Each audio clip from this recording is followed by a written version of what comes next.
controversy involving his Aboriginality. Now, Pascoe's work, Dark Emu, was initially where the controversy surrounding him began, as many historians questioned his premise that Aborigines were not hunter-gatherers. But then, as my colleague Andrew Bolt revealed, Pascoe's claims to Indigenous ancestry were placed into serious question. Now, that's been driven by government advisor, Aboriginal entrepreneur Josephine Cashman, who claims Pascoe has financially benefited from wrongly claiming to be Indigenous. Well, we learned over the weekend that a complaint about this to Peter Dutton, the Immigration Minister, has been forwarded on to the Australian Federal Police, and they are investigating. And it's also prompted Pascoe to speak about the case to a Tasmanian radio station. I'm joined now by Josephine Cashman. Josephine, thank you so much for your time. Oh, thank you, Chris, for having me.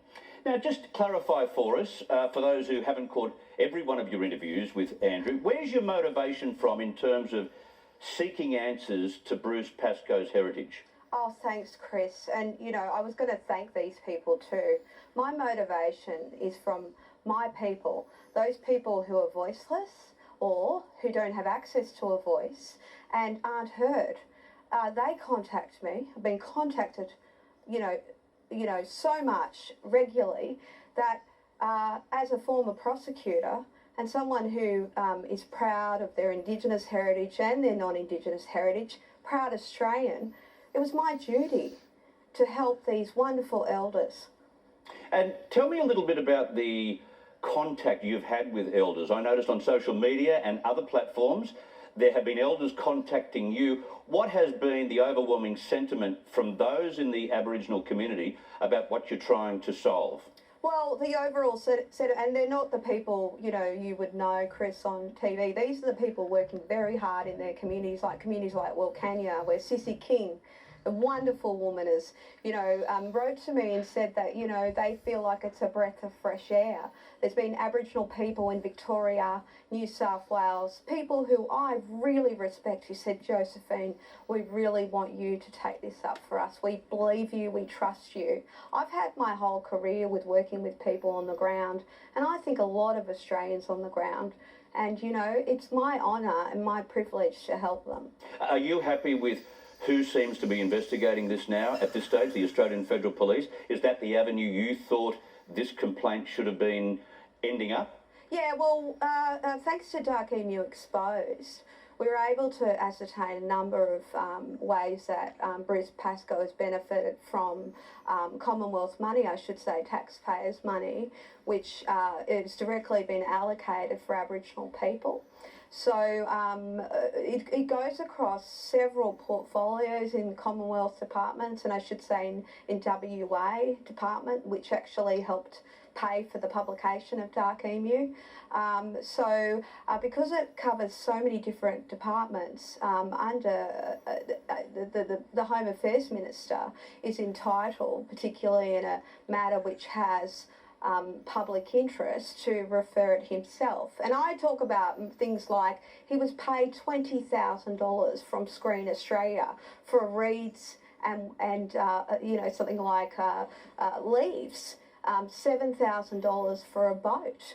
I mean, it's extraordinary, Chris, and the average Aboriginal person is struggling to even have a house that isn't overcrowded in some of these communities like Wilcannia. Okay, following the information about this case being in the hands of the Australian Federal Police, Pascoe himself has done an interview with ABC Radio in Hobart. Here's part of that interview.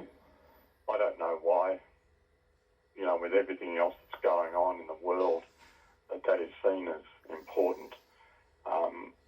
I've been helped for 40 years by community to find my family.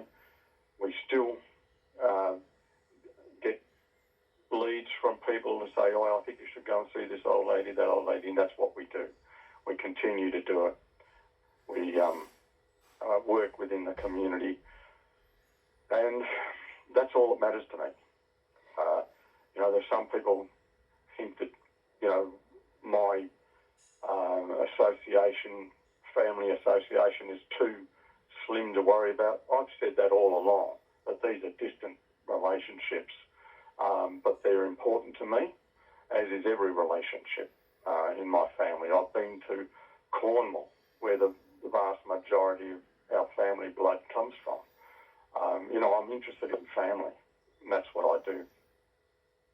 Josephine, he's not really telling us that he has connections to ancestry which is Indigenous. He actually is almost admitting that he thinks he does, but he can't prove it. Yeah, and I think there's two major points out of that interview. One is where's the journalist pushing for information? It was a whole interview which he used to deflect.